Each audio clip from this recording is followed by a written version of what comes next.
Let's begin our discussion of direct lighting by an introduction to the DayLight system.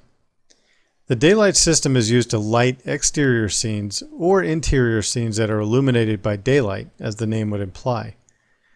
There's quite a bit going on in this DayLight system. There's a direct light as part of the system.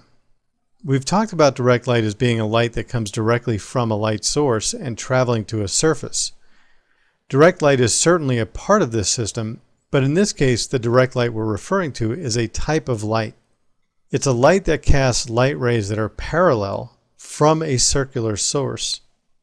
This light is a component of the DayLight system. Another component is skylight. To envision what skylight does, and imagine you walk outside before the sun comes up over the horizon.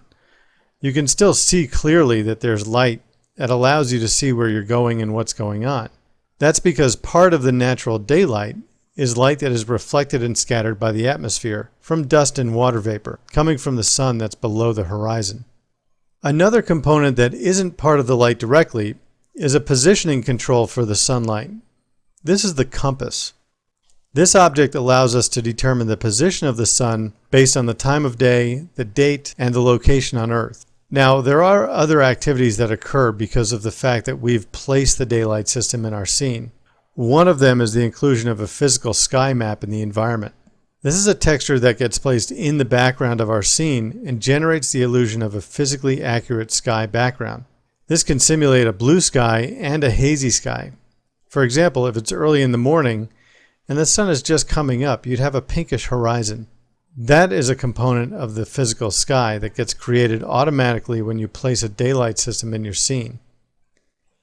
Another important component that gets activated when you use the DayLight system is the photographic exposure control. Think of it as photography, where you're actually taking a photograph inside of 3ds Max. If you're taking the photographs in bright daylight, you need to adjust your exposure and your shutter speed so that you have properly exposed rendered images. You have to close the iris of your camera to reduce the amount of light that's striking the film plane. You're doing the same thing here. You're controlling the amount of light that the mental ray rendering engine is exposing to the camera. That's all done with photographic exposure control. All of this is part of the DayLight system in 3ds Max that we will use in our exterior scene.